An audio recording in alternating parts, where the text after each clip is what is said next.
Before Rome, before Sparta, the 50 oldest armies ever documented.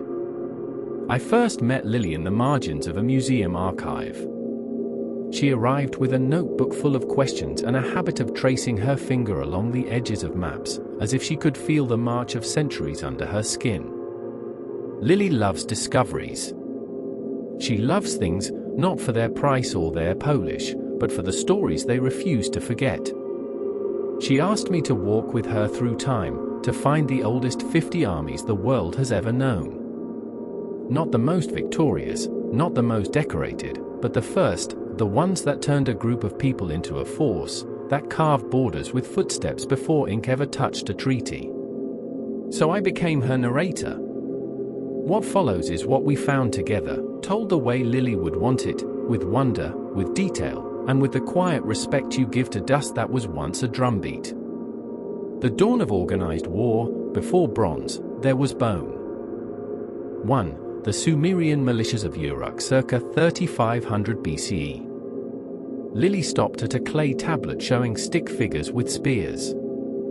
She whispered that this was where it began. Uruk didn't have a standing army in the modern sense. What it had was obligation. When the city's walls were threatened, every able-bodied man became a soldier. Archaeologists call them corvée levies. Lily calls them the first citizens to understand that a city is only as strong as the people willing to stand between it and ruin. They carried copper-tipped spears, wore reed shields, and fought in loose phalanxes recorded in the stelae of the vultures. 2. The early dynastic army of Lagash circa 2600 BCE. In the British Museum, Lily pressed her hands against the glass case holding Eonatum's stelae. Here, for the first time, we see helmets. We see organized units. We see a king leading from a chariot. The Lagash army used the world's first documented military formation, the shield wall, centuries before the Greeks claimed it. Lily noted the vultures in the carving, carrying off severed heads. They didn't hide what war cost, she said. 3. The Akkadian Imperial Army circa 2334 BCE. Sargon of Akkad did something new, he paid soldiers. Lily loves this detail. With a standing army of 5,400 men, Sargon didn't wait for invasion. He created the first professional military force. His troops were equipped with composite bows, bronze axes, and a new idea, that war could be a career. From Mesopotamia to the Mediterranean, they marched. 4. The army of the Third Dynasty of Ur circa 2112 BCE. Lily found their logistics tablets more exciting than any sword. The Ur III state documented everything: barley rations for soldiers, leather allocations for quivers, even sick days. This was bureaucracy as a weapon. Their army standardized weights, measures, and military service across Sumer. When the state collapsed, it wasn't to a foreign enemy, but to drought and rebellion, a lesson Lily underlined twice. 5. The Old Kingdom Egyptian Army circa 2686 BCE. Before the pyramids were tall, Egypt's armies were small. Levied from gnomes, they carried simple maces and fought in Nubia for gold and cattle. Lily was fascinated by the soldiers of the palace, the first royal bodyguard, and the Medjay, Nubian scouts who would later become police. War in the Old Kingdom was seasonal, tied to the Nile's flood. When the water receded, the spears came out. Table, the first 5 armies and their innovations. Null. Bronze spears and chariot thunder, 2000 to 1200 BCE. 6. The Amorite warband circa 2000 BCE. Lily calls them the disruptors. Semi-nomadic and fast, the Amorites didn't build walls. They toppled them. Their strength was mobility, and they swept into Mesopotamia as the Ur III dynasty fell. They didn't invent the chariot, but they perfected how to use it in raids. 7. The Middle Kingdom Egyptian Army circa 2055 BCE. Mentuhotep II reunified Egypt with an army that looked different: Nubian archers, disciplined infantry, and fortified border garrisons. Lily spent an hour sketching the fortress at Buhan from a diagram. This was the first army to fight for territory rather than tribute. Senusret III later took it further, campaigning deep into Canaan with detailed campaign maps. 8. The Hittite army circa 1600 BCE. In Hattusa, Lily ran her fingers over a replica of a Hittite three-man chariot. While Egyptians used 2 men per chariot, the Hittites added a shield bearer. That third man meant their chariots could charge heavier and survive longer. At Kadesh in 1274 BCE, they fielded 3,500 chariots, the largest chariot battle in history. Lily says Kadesh wasn't a victory or a defeat. It was the first recorded peace treaty. 9. The Mitanni Marianu circa 1500 BCE. The Mitanni ruled by horse. Their word Marianu meant chariot warrior and became a class of nobility. Lily loves that they left us the first horse training manual, written by a man named Kikuli. It details interval training, nutrition, and rest cycles. An army that wrote fitness plans for horses was an army thinking centuries ahead. 10. The Mycenaean Greek war hosts circa 1600 BCE. Before Homer, there was Linear B. Lily translated 1 tablet with me, 50 rowers to Pylos, 20 ox-hide shields to the armory. The Mycenaeans were administrators of violence. They built citadels, used bronze armor, and sent ships to Troy. Their collapse around 1200 BCE became myth, but their armies were real, catalogued in clay. We continued like this, Lily and I, through the collapse of the Bronze Age. She refused to call it a dark age. It was a reset, she said. And resets need soldiers too. Iron, Empire, and the first superpowers, 1200 to 500 BCE. 11. The Assyrian army, c. 900 BCE. Lily says if you want to understand fear, study Assyria. They were the first to use iron weapons at scale, the first to have engineers in every unit, the first to make siege warfare a science. Their annals read like inventories: ramps built, cities flayed, peoples relocated. At their peak, they fielded 150,000 men. Lily doesn't admire them. She remembers them. 12. The Neo-Babylonian army, c. 626 BCE. Nebuchadnezzar II inherited Assyria's playbook and added scale. His army rebuilt Babylon's walls and dragged the elites of Jerusalem into exile. Lily pointed out that their strength wasn't just in spears. It was in deportation. They moved populations to break resistance, a military strategy of demographics. 13. The Median army, c. 678 BCE. Before Persia, there was Media. The Medes introduced cavalry as a decisive arm, not just scouts. They allied with Babylon to crush Assyria in 612 BCE. Lily notes that we know them mostly through their enemies' records. The forgotten armies are still armies, she said. 14. The Achaemenid Persian army, c. 550 BCE. Cyrus the Great built the first truly multinational army. The Immortals, 10,000 elite infantry, were always at full strength. A replacement stepped in the moment one fell. Lily loves the detail from Herodotus. They carried wicker shields, short spears, and a bow. Persia didn't demand cultural uniformity. It demanded tribute and soldiers. At its height, Xerxes marched with contingents from 46 nations. 15. The Egyptian Late Period Army, c. 664 BCE. By now, Egypt relied on Greek and Carian mercenaries. Pharaoh Apries had a standing force of 30,000 mercenaries. Lily finds it telling, when your own people won't fight, you rent someone else's courage. It worked, until it didn't. The classical world, discipline as a weapon, 500 BCE to 500 CE. 16. The Athenian army and navy, c. 508 BCE. Democracy went to war with oars.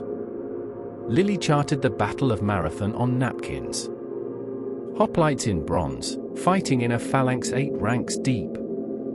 But Athens' real army was wooden, the trireme fleet that won at Salamis. Every citizen rowed. War was civic duty. 17. The Spartan army, c. 800 BCE. Lily doesn't romanticize Sparta. She studies it. Boys became soldiers at 7. The Agoge made them endure. At Thermopylae, 300 Spartiates held a pass because their entire society was built to do exactly that. Their weakness? Numbers. Sparta never had enough citizens. 18. The Macedonian army of Philip II, c. 359 BCE. Philip gave his infantry the sarissa, an 18-foot pike. Lily measured it out with string in her room. The phalanx became a hedgehog of iron. Add companion cavalry, siege engineers, and professional training, and you have the army Alexander inherited. 19. The Roman army of the Republic, c. 509 BCE. Early Rome fought like Greeks. Then it learned to adapt. The Manipular legion replaced the rigid phalanx. Soldiers carried a pilum, a gladius, and a sense of entitlement. Lily admires their roads more than their swords. An army that builds while it marches stays longer, she said. 20. The Carthaginian army, c. 814 BCE. Hannibal's force was a paradox, African, Spanish, Gallic, and Numidian, united by elephants and a general who crossed Alps. Lily points out that Carthage never trusted its own citizens to fight. It hired mercenaries. When they lost, they had no one left. 21. The Mauryan army of India, c. 322 BCE. Chandragupta Maurya's army, according to Megasthenes, had 600,000 infantry, 30,000 cavalry, 9,000 elephants, and a war office with 6 departments. Lily spent days verifying the numbers. Even if exaggerated, the structure was real. Ashoka later turned that army toward Dharma after Kalinga. 22. The Qin army of China, c. 221 BCE. Terracotta doesn't lie. Lily visited Lebanon in photographs. Each statue is unique, a clay census of the army that unified China. Crossbows, standardized weapons, and conscription on a massive scale. The Qin didn't just win. They organized victory. 23. The Han Dynasty army, c. 206 BCE. The Han professionalized what the Qin began. They fought the Xiongnu with mounted crossbowmen and built the Great Wall's early sections. Lily notes their military manuals, like the 6 secret teachings, treated war as a science. 24. The Parthian army, c. 247 BCE. The Parthians killed Crassus with arrows. Horse archers who could shoot backward, the Parthian shot, made heavy infantry obsolete. Lily loves that a tactic became a phrase. Their cataphracts, armored from head to hoof, were tanks before gunpowder. 25. The Roman Imperial Army, c. 27 BCE. Augustus made 28 legions permanent. Each legionary served 25 years. They built forts, bridges, and cities between battles. Lily says Rome's greatest weapon wasn't the legion. It was the pension. Men fought for citizenship and land. Migration, faith, and new frontiers, 500 to 1500 CE. 26. The Byzantine army, CR 330 CE. Rome didn't fall. It moved. The Byzantine army blended Roman discipline with Greek fire and cataphract cavalry. Lily traced the thematic system, where soldiers were given land instead of pay. It tied defense to farming. For centuries, it held the line. 27. The Sassanid Persian army, c. 224 CE. The last Persian empire before Islam, the Sassanids fought Rome to a standstill for 400 years. Their Savaran cavalry were elite, their siegecraft legendary. Lily notes that they lost not to a better army, but to exhaustion and the Arabs. 28. The Rashidun Caliphate army, c. 632 CE. In 30 years, they took Syria, Egypt, Persia, and beyond. Lily doesn't attribute it to zeal alone. She points to mobility, intelligence, and Khalid ibn al-Walid's tactics. Light cavalry, camel transport, and a strategy of choosing the battlefield. 29. The Tang Dynasty Army, c. 618 CE. The Tang fubing system was conscription with a twist, soldiers farmed in peacetime, mustered in war. They campaigned into Central Asia and Korea. Lily loves the poetry left by soldier officials. War and verse, side by side. 30. The Carolingian Army, c. 800 CE. Charlemagne's army was feudal before feudalism had a name. Heavy cavalry, sworn oaths, and a sense of Christian mission. Lily says the stirrup changed everything, it turned a horseman into a shock trooper. 31. The Viking hordes, c. 793 CE. Not a state, but a phenomenon. Lily refuses to call them just raiders. Their longships were troop transports. Their shield walls were disciplined. At Stamford Bridge in 1066, the Viking Age ended the way it began, with an army. 32. The Ghana Empire Army, c. 300 CE. In West Africa, the Ghana Empire fielded 200,000 men, according to al-Bukhari. Iron-tipped spears, cavalry, and control of gold routes. Lily notes that history's maps often forget Africa's armies. She doesn't. 33. The Ghaznavid Army, c. 977 CE. Turkic slave soldiers, Indian elephants, and Persian administration.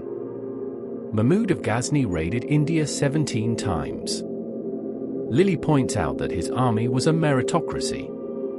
Birth didn't matter. Skill did.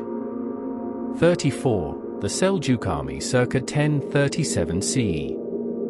Horse archers who took Baghdad and defeated Byzantium at Manzikert in 1071.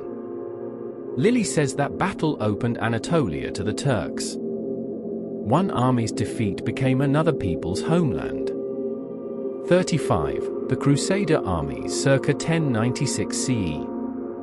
Not one army, but many.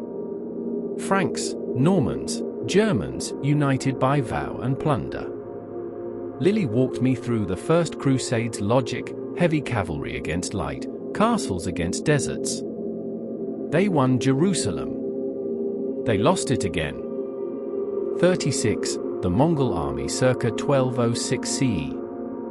Genghis Khan turned steppe raiders into a world system. Every man was a soldier. Promotion was by merit. Communication was by horse relay. Discipline was absolute. Lily says the Mongols didn't have the biggest army. They had the best system. At their peak, they coordinated campaigns 6,000 miles apart. 37. The Mamluk Sultanate Army circa 1250 CE. Slave soldiers who stopped the Mongols at Ain Jalut and expelled the Crusaders. Trained from childhood, loyal to their regiment, they were the ultimate professionals. Lily notes the irony, slaves who became kings. 38. The Delhi Sultanate Army circa 1206 CE. Alauddin Khalja's reforms read like a modern quartermaster's dream, branding horses, fixed pay, price controls to prevent fraud. His army checked the Mongols at the Indus. Lily loves that he beat invasion with spreadsheets. 39. The Ottoman army circa 1299 CE. The Janissaries, Christian boys levied, converted, and trained as elite infantry, were the core for centuries. Add Cyper cavalry and cannon, and you get the force that took Constantinople in 1453. Lily stood silent at that date. A world ended, she said. 40. The Mali Empire army circa 1235 CE. Mansa Musa's army secured the gold trade. They used iron weapons, cavalry, and a navy on the Niger. Lily points out that when Musa went to Mecca, he took 8,000 soldiers with him. Even pilgrimage was a military operation. Gunpowder and the Modern Age, 1500 to 1900 CE. 41. The Spanish Tercio circa 1534 CE. Pike and shot, combined arms, and brutal discipline. The Tercio dominated Europe for 150 years. Lily diagrams their formation: pikemen in the center, arquebusiers on the corners. It was geometry as war. 42. The Safavid army circa 1501 CE. Shah Ismail's Qizilbash were Sufi warriors in red hats. They used early firearms but trusted the sword. Lily notes that their zeal won an empire, and their rigidity later lost it.